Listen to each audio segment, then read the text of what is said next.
qui a travaillé pour la première fois, 18 ans. C'était pendant les grandes vacances. Donc, j'ai posé à cette personne quels étaient ses sentiments sur sa première semaine de travail. Elle m'a répondu, je ne pensais pas que travailler c'était si dur.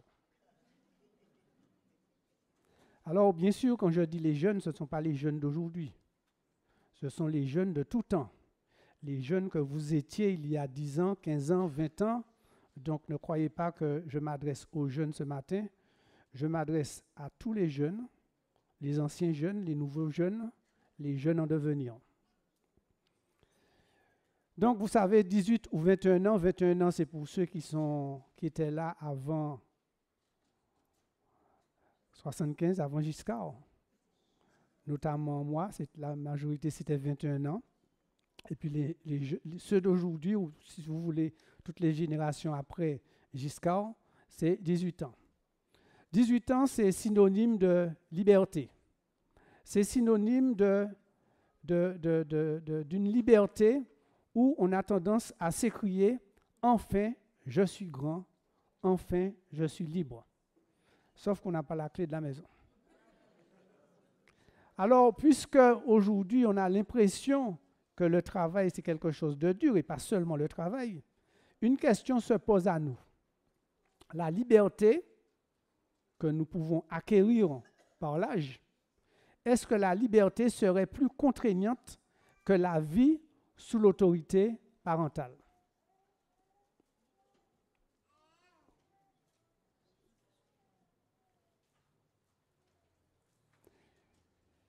Vous savez, à cet âge, quand on est jeune, on rêve de bons salaires, voire de faire fortune, même changer le monde. Mais souvent, le salaire, surtout aujourd'hui, on le voit, le salaire, c'est le SMIC. Les enfants entrent en scène, les factures s'accumulent et le monde nous boit. Alors, on s'aperçoit que notre vie d'enfant, voire d'ado, n'était pas si mal. Et on en parle avec nostalgie.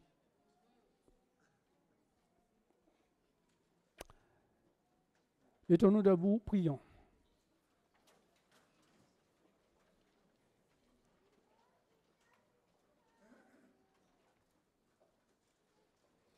Seigneur, nous voici devant ta face. Nous voici devant le Très-Haut, celui qui a créé le ciel et la terre, l'alpha et l'oméga. Seigneur, nous ne pouvons rien sans toi. Nous avons besoin de toi. Et ce matin encore, nous avons besoin de ta présence. Nous avons besoin de la présence de ton Saint-Esprit, Seigneur. Alors que ce soit ton Saint-Esprit qui nous dirige en tout et pour tout. Aussi, je t'ai prié au nom du Père, du Fils et du Saint-Esprit. Amen. Asseyez-vous. Donc, vous savez, 18 ans, ça peut paraître très long. Et je suppose qu'il y en a beaucoup d'entre nous, soit les plus jeunes, soit nous, adultes aujourd'hui, nous avons espéré pouvoir être libres avant nos 21 ans. Et aujourd'hui, les jeunes se disent, pourquoi pas une majorité à 15 ans, 14 ans, 13 ans, parce qu'ils pensent que cette liberté d'âge va leur donner le bonheur. Vous savez, quand on est jeune, on rêve, comme je l'ai dit tout à l'heure là, on rêve d'un bon salaire. 18 ans, c'est long. Mais est-ce que vous savez combien de temps les Israélites sont restés en captivité, c'est-à-dire sous la tutelle de leurs parents de l'époque? Ils sont restés 430 ans d'oppression et ils aspirent à une liberté totale, un peu comme nous. Dans un bon et vaste pays, dans un pays où coule le lait et le miel, selon la promesse faite à Abraham, qui disait, où l'Éternel disait à Abraham, « Je donnerai ce pays à ta postérité ». C'est un peu ce rêve que nous avons. À la majorité, comme pour les Israélites, nous pensons à la liberté totale et la société nous offre tout un choix. Quand nous regardons les médias, quand nous allons sur Internet, un peu partout, je dirais dans les tracts, dans les prospectus que l'on met dans notre boîte aux lettres, nous voyons que la bourse, l'immobilier, les jeux, peuvent être une solution. Mais je ne veux décourager personne. Il faut savoir qu'il y a un gagnant sur 19 millions de joueurs. Alors vous pouvez toujours compter sur la chance, vous pouvez compter sur l'espoir, vous pouvez demander à Dieu de vous donner le bon ticket ou les bons numéros. Et je vais vous dire que si tous vous jouez là, il y a 19 millions de personnes qui ont les mêmes pensées et peut-être les mêmes prières. Si vous regardez également les investisseurs en bourse, il faut savoir aujourd'hui que 95% des investisseurs perdent. Ça veut dire que nous qui sommes là, on va dire 150, il y en a 7 qui vont gagner. Et les autres, vous avez perdu votre argent.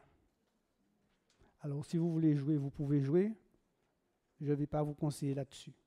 Pourquoi tout ça, ce ne sont que des miroirs d'alouette? Le comble, c'est que le chrétien pense que notre vie sera parsemée que de bénédictions, que de gains, et surtout de gains matériels. Mais je vais vous dire, vous n'êtes pas les seuls chrétiens dans le monde, vous n'êtes pas les seuls à prier, vous n'êtes pas les seuls à avoir la foi, ce qui veut dire que la concurrence est dure. Donc, ils ont attendu 430 années pour pouvoir s'émanciper. Nous avons rêvé à une émancipation, à une libération, où il n'y aurait point d'autorité. Papa n'est pas là, maman n'est pas là, je fais ce que je veux. Pas de servitude. Nous n'avons pas de contraintes. Pourquoi? Nous ne sommes pas encore mariés, on ne connaît pas encore les règles du mariage. Et puis, aucun préjugé. Ce que je fais, ça ne regarde personne. Ça ne regarde que moi. C'est un petit peu comme ça que nous raisonnons, quel que soit notre âge d'ailleurs. Quel que soit notre âge. Et dans l'euphorie de notre âge, nous pensons un petit peu au mariage. Et pour ceux qui ont eu l'occasion qui sont déjà mariés, et ceux qui sont dans le devenir, eh bien, dans l'euphorie, nos amis vont nous préparer secrètement ce que j'appelle l'enterrement de notre vie de garçon ou notre vie de jeune fille. On va fêter ça. Et l'Éternel va faire pareil avec le peuple d'Israël. L'Éternel va fêter ce départ pour faire aux parents comprendre que ce peuple d'Israël doit être libéré de toutes ses contraintes. Et pour cela, l'Éternel le fait avec une certaine planification des choses, des événements qui vont marquer ce peuple. Et ces événements vont se traduire en display. L'eau tournée en sang, les grenouilles, les moustiques, les thons, la peste qui entraîne la mortalité du bétail, les ulcères, la grêle, les sauterelles, les ténèbres et la mort des premiers-nés. C'est un petit peu ce festin que l'Éternel a préparé pour le peuple d'Israël. Et ce peuple d'Israël va enterrer réellement cette vie de garçon ou de fille autour d'une grande fête que nous allons appeler la Pâque. Et ensuite, ils vont prendre le chemin du départ. Ça ressemble un peu à notre vie, mais c'est comme ça. Les Israélites vont sortir de la maison, mais c'est vrai qu'il y a une certaine appréhension. Nous partons, nous sommes contents, nous sommes dans les bras du fiancé ou de la fiancée, mais on se pose quand même la question, est-ce que j'ai pris la bonne décision?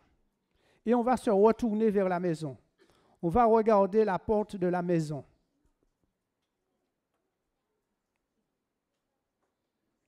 Vous savez, les Israélites ont fait la même chose. Ils se sont retournés pour regarder la maison d'Égypte et ils prennent un peu peur de leur fugue pour un mariage, pour un mariage et ils vont dire à Moïse, n'y avait-il pas des sépulcres en Égypte sans qu'il fût besoin de nous amener mourir dans le désert? Ça veut dire qu'ils sont partis, ils sont contents, mais il y a une petite crainte. Sauf que lorsque nous partons, aujourd'hui, les parents ont toujours espoir que nous puissions retourner. Les mamans, mères poules, les papas, je ne sais pas si on dit ça, coq-poule, un petit peu ça. Mais on ne veut pas qu'ils aillent trop loin. On préfère qu'ils restent en Martinique, dans la même commune. La France, c'est trop loin. On voudrait qu'ils soient là. Sauf que l'Éternel va faire quelque chose d'extraordinaire. L'Éternel va refermer la porte de la mer Rouge sur les Égyptiens, car les Israélites doivent fonder leur propre peuple. Et lorsque nous partons, nous devons fonder notre propre famille. Comme Genèse dit, l'homme quittera son père et sa mère, il s'attachera à sa femme et il deviendra une seule chair. Ça, c'est le devenir de l'homme. Ça, c'est le devenir de chacun de nous. Donc, les Israélites ne sont pas encore conscients qu'ils sont maintenant un peuple. En tout cas, un peuple en devenir. Et donc souverain. Mais un peuple ne pourra vivre sans règles, sans loi, qu'elles soient écrites ou non. Lorsque nous partons de la maison, il y a des règles. Ce ne sont pas les mêmes règles que la famille. Elles sont différentes, mais elles existent. Vous savez, dans cette inconscience, le peuple d'Israël était content. Le peuple d'Israël a même composé des chants de louanges à l'Éternel pour manifester leur joie d'avoir quitté la maison d'Égypte. En Exode 15, il est dit « Je chanterai à l'Éternel car il a fait éclater sa gloire. Il a précipité dans la mer le cheval et son cavalier. L'Éternel est ma force et le sujet de mes louanges. C'est lui qui m'a sauvé. Il est mon Dieu. Je le célébrerai. » Et si vous lisez la suite, vous allez voir que tout le passage va s'adresser à l'Éternel pour lui dire comment le peuple est content et joyeux d'être parti. Je dirais que ces chants, en fait, ce sont des ritournelles sans fin pour célébrer le mariage de Moïse et des Israélites.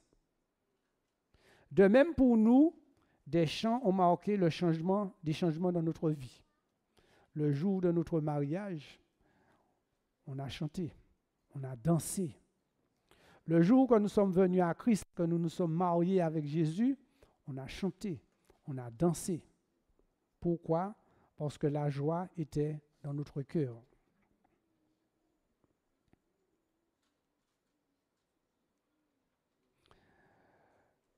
Sauf qu'une fois marié, une fois rentré dans sa nouvelle demeure, c'est là qu'on constate que le café n'est pas prêt.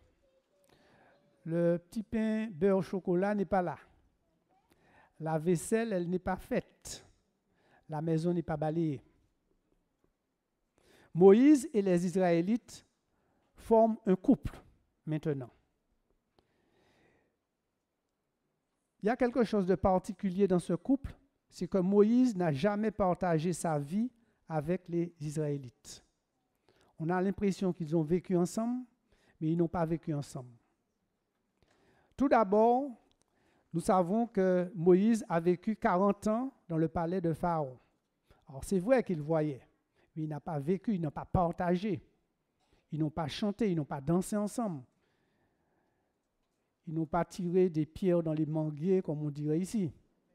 Donc, vous voyez que c'était deux vies en parallèle, bien séparées. Puis, à 40 ans, il est parti en exil, dans le désert. Et là encore, loin des Israélites. Ce n'est qu'à 80 ans que Moïse va revenir et que Moïse et le peuple, ils vont se découvrir en tant que fiancés. Vous savez, ce n'est pas nouveau. Il y a des communautés aujourd'hui où, dès la naissance, on est promis à X ou à Y et ce n'est que le jour de la cérémonie que nous découvrons l'élu de notre cœur. Un élu forcé peut-être, mais l'élu de notre cœur. De plus, un peuple tout neuf, qui n'est pas organisé. C'est notre cas. On était chez les parents, on ne s'est jamais organisé. On n'a jamais pris conscience des activités de la maison. Non organisées. Et après 3 jours, pour la première fois, les besoins du foyer apparaissent. Et ils vont découvrir cette mort pour leur permettre de se désaltérer. La mort, l'eau de Mara. Sauf que cette eau-là, elle est amère. Et le peuple va murmurer. Que boirons-nous? Que boirons-nous? Vous savez, le frigo est vide. Qu'allons-nous manger? Pas de poisson, pas de viande, pas d'eau. C'est là le premier accrochage du foyer. Mais Moïse, face à ces difficultés, il va crier à l'Éternel qui lui indiqua un morceau de bois qu'il jeta dans l'eau et l'eau devint douce. J'ai envie de dire qu'il ne s'agit pas de se marier, il faut travailler. Donc ceux qui se marient et qui n'ont pas encore un boulot, il faut travailler. Vous savez, lorsque nous regardons cette image, cette mare et ce bois, est-ce que ce bois-là ne représente pas quelque chose pour vous? Déjà, ce bois représente le bâton sur lequel nous prenons appui lorsque nous sommes fatigués. Lorsque nous sommes courbés à cause de la fatigue. Et l'eau fraîche et désaltérante, c'est l'eau indispensable qui est à la vie. Car si on peut tenir 30 jours sans manger, on ne peut guère tenir plus de 3 jours sans boire. Donc il était nécessaire pour le peuple d'Israël qu'il puisse trouver cette mort et que cette eau soit une eau buvable.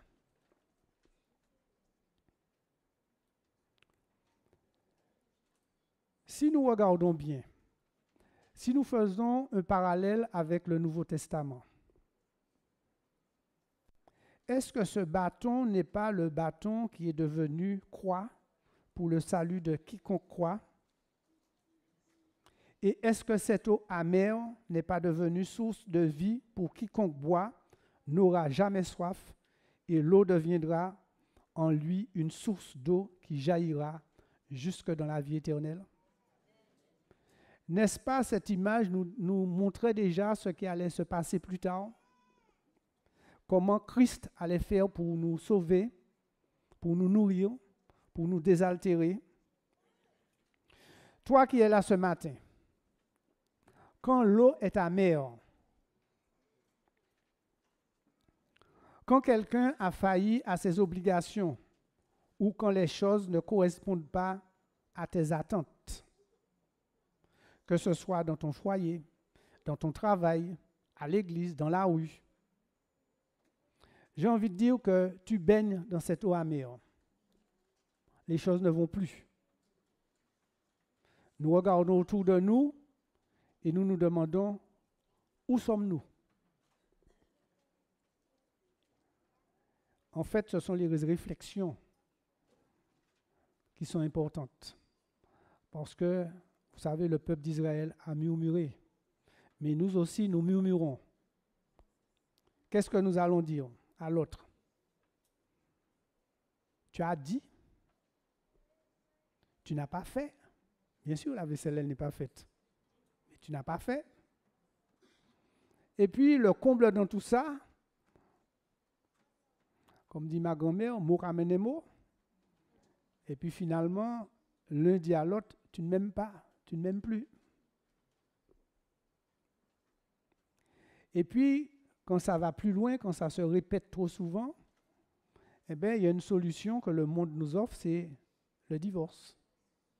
Alors, vous allez me dire, les chrétiens ne divorcent pas trop. Ça, je ne sais pas. Mais quand je regarde les statistiques, 45% des mariages se terminent par un divorce.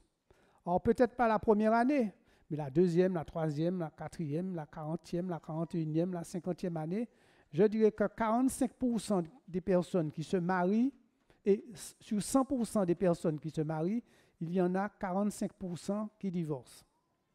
Ça veut dire que si vous êtes une centaine dans la salle, il y a ceux qui sont peut-être déjà divorcés, il y a ceux qui peut-être le sont en devenir, mais il y en a d'autres qui vont le faire avant leur mort. 45%. C'est un chiffre qu'il ne faut pas prendre à la légère. Même si dans notre manière d'être, notre manière de faire, nous nous disons que ce n'est pas la solution, mais nous voyons bien que dans le monde évangélique, il y a des divorces. Donc faisons attention. Et là aussi, ça aurait pu arriver à Moïse. Ils auraient pu dire à Moïse, tu nous emmènes sur une voie qui n'est pas celle du bonheur. Ce n'est pas ce qu'Abraham nous avait promis. Donc, nous ne voulons plus de toi. Pour le moment, ça se limite tout simplement à tu as dit, tu n'as pas fait, tu ne m'aimes pas. La question est, quel bâton que tu utilises dans ta vie d'aujourd'hui pour que ton eau amère devienne une eau fraîche et désaltérante? Quel bâton que tu utilises pour que l'eau amère de ton foyer, l'eau amère de ta famille, l'eau amère de l'Église, parce que c'est vrai aussi pour nous, l'eau amère de la communauté devienne une eau fraîche et rafraîchissante.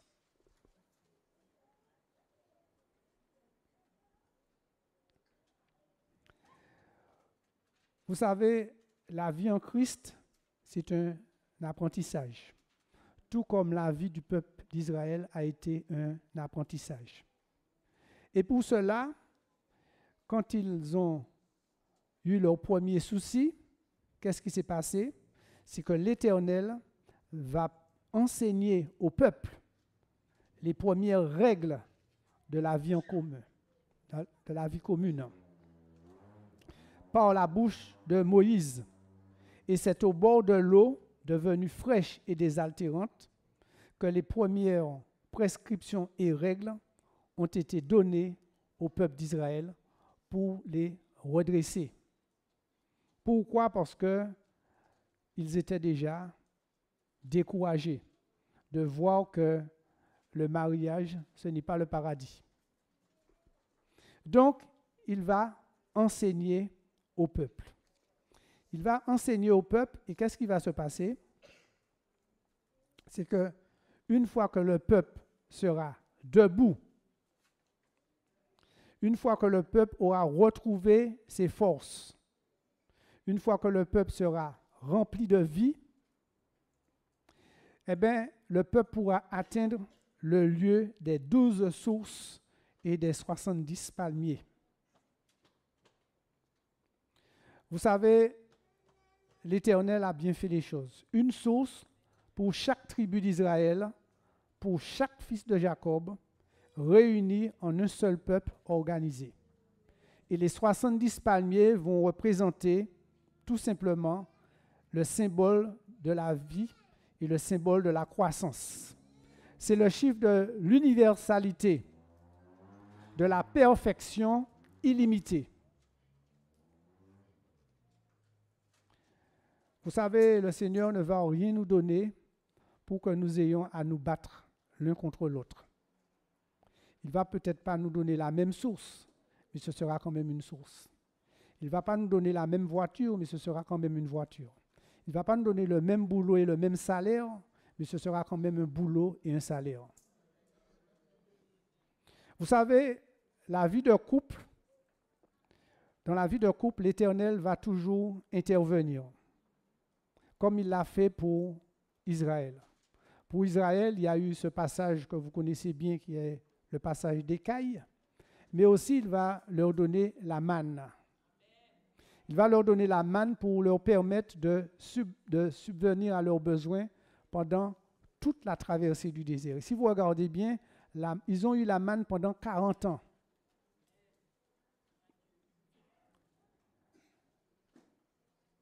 Est-ce que ça ne vous rappelle pas un petit peu la multiplication des pains et des poissons? Est-ce que ça ne vous rappelle pas Jésus-Christ? Alors, au passage, juste une petite parenthèse, parce que j'ai cherché quand même à savoir qu'est-ce que c'était que la manne. Je dirais que les théologiens, les chercheurs et autres n'ont toujours pas trouvé. Ils veulent l'attribuer à un petit arbre, mais ça m'étonne que dans le désert, il y ait autant d'arbres pour nourrir ce peuple. Je vous rappelle que le peuple d'Israël, c'était 600 000 hommes. Et quand on ajoute les femmes et les enfants, ça devait faire peut-être 1,2 million, 1,3 million, 1,4 million, je ne sais pas combien. Donc, ce n'est pas un seul arbre qui pouvait nourrir tout ce peuple. Mais donc, ils ont reçu cette manne pendant 40 ans. Et j'ai envie de vous dire ce matin, est-ce que vous recevez la manne? Alors, le problème de la définition de la manne, j'ai cherché en hébreu, qu'est-ce que ça voulait dire? Ça veut dire, je ne vais pas vous le dire en français, mais je vais vous le dire en créole. Quand ils ont reçu la manne pour la première fois, ils ont dit, qui ça qui là? Qui ça qui là? En hébreu, manne, c'est la traduction. Donc, ils n'ont pas accepté ça comme étant un bienfait. Ils ne l'avaient jamais vu. Ils se sont dit, mais qui c'est les autres cabas là pour manger aujourd'hui? Ils n'ont pas vu la valeur de ce qu'on leur avait donné. Donc, malgré cette manne, ils ont continué à murmurer. Ils ont murmuré sans cesse. Et on le voit à travers certains épisodes. On le voit par exemple à travers la jalousie de Marie et Aaron qui parlaient contre Moïse. Et qu'est-ce qu'ils ont dit? Ils ont dit, est-ce seulement par Moïse que l'Éternel parle? Aujourd'hui, on dirait, est-ce que c'est seulement par lui que le Saint-Esprit parle? Mais si le Saint-Esprit parle par toi, ouvre ta bouche. Ouvre ta bouche. Mais pourquoi nous fermons notre bouche?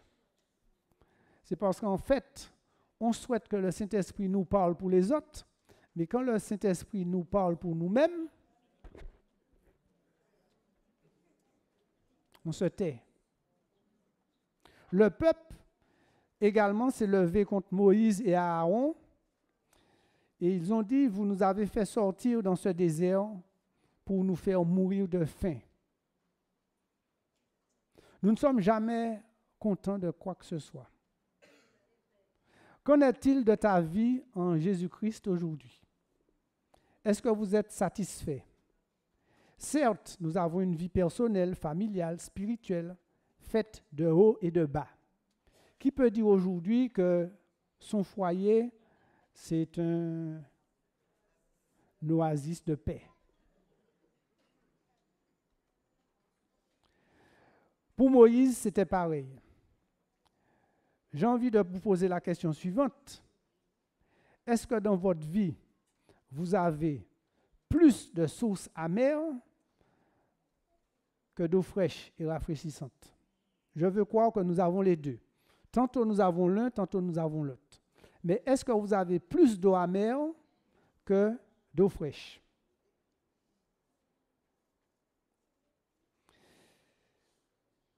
Est-ce que vous avez plus de manne fraîche ou de manne remplie de vers et infecte?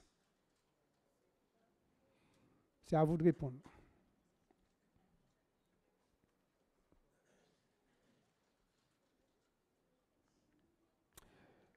Une explication à cette vie en dents de scie.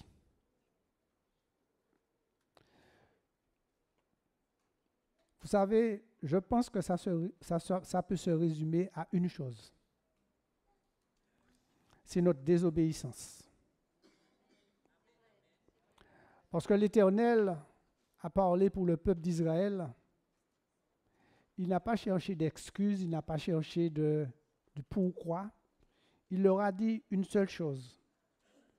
Jusqu'à quand refuserez-vous d'observer mes commandements et mes lois? jusqu'à quand refuserez-vous d'observer mes commandements et mes lois? Lorsque nous disons ça, je pense que l'Éternel a tout dit. Il nous a dit exactement ce que nous ne faisons pas, qui fait que nous nous trouvons dans ces situations-là.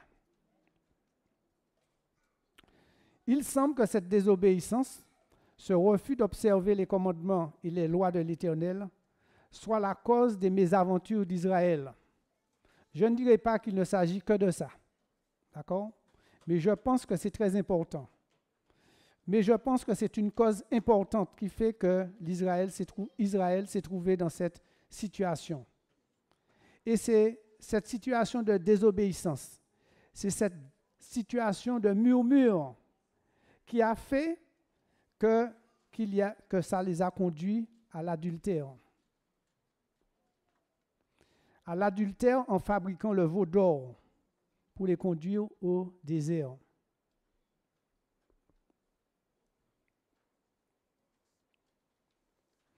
Quand ça ne va pas dans le foyer,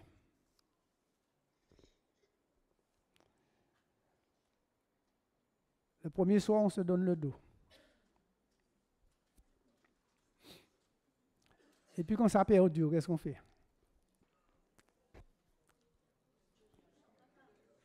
Hein? Vous n'avez pas l'expérience de ça. Très bien. Je veux bien. On ne sait pas. Mais il y en a qui ont cette expérience et ils savent qu'ils vont voir à l'extérieur, l'herbe est plus verte. Et puis quand on voit que l'herbe n'est pas plus verte, on revient. Puis il y en a qui ne reviennent pas. Enfin, peu importe. L'essentiel, c'est de savoir que ces murmures risquent de nous emmener à l'adultère. Et c'est ainsi que le peuple d'Israël a renié Dieu et a trompé la confiance de Moïse. Moïse est resté 40 jours sur la montagne. Et ils ont trouvé que 40 jours, c'était trop. 40 jours, il fallait le remplacer. Cela a conduit Moïse à briser l'étape de la loi, parce qu'il n'a pas supporté ce double adultère envers l'Éternel et envers lui. Et son orgueil l'a poussé à agir ainsi. Et si nous regardons bien, lorsque nous avons, on va dire un petit bout de gel, qu'est-ce qui se passe? On a toujours tendance à vouloir frapper l'autre. Alors je dis ça parce que ce ne sont pas seulement les femmes, ce ne sont pas seulement les hommes qui battent les femmes. Il y a des hommes qui prennent des coups. Hein? C'est pas si dans la salle, il y en a qui prennent des coups. On va prier pour vous. Donc, qu'est-ce qui s'est passé? Moïse ne pouvait pas frapper tout le monde. Et encore, Moïse a d'abord cassé l'étape de la loi tellement il était en colère.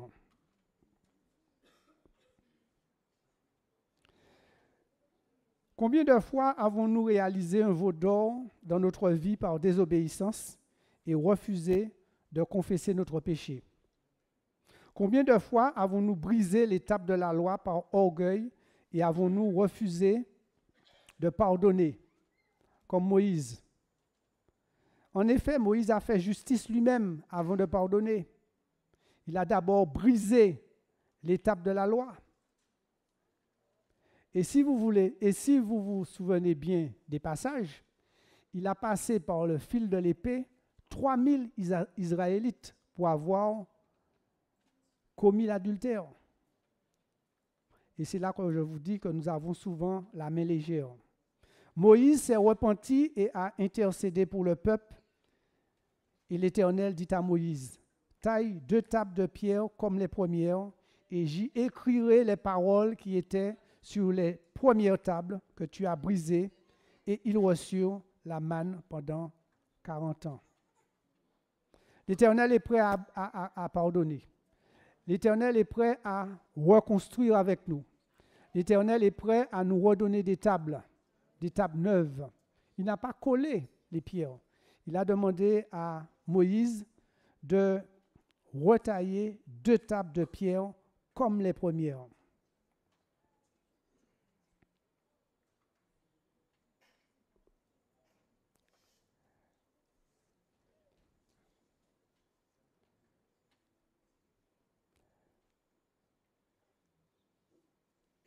Mais il y a une bonne nouvelle pour vous.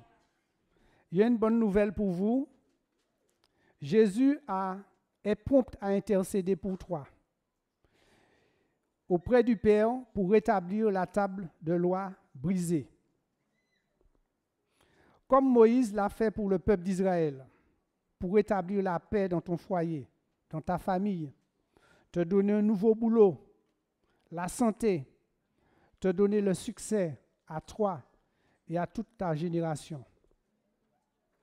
Pour cela, l'Éternel va dire en 2 Chroniques 7, verset 14, parce qu'il ne va pas nous le donner gratuitement. Il ne va pas nous accepter comme ça et puis dire, tu as très bien fait, tu es mon enfant, c'est pas grave, je t'aime, papa t'aime, maman t'aime. Il va dire, et ce sera le mot de la fin, il va dire, si toi, sur qui est invoqué mon nom, s'humilie, toi, si tu t'humilies, tu pries et cherches ma face, et si tu te détournes de tes mauvaises voies, les murmures, l'adultère, tout ce qui va avec, je t'exaucerai des cieux et je te pardonnerai ton péché et je guérirai ton pays. C'est ce que l'Éternel nous dit ce matin. Il nous dit de revoir notre copie. Il nous dit que rien ne lui est impossible. Il est prêt à nous pardonner. Il est prêt à tout faire pour nous, mais il y a une condition. Mettons-nous debout.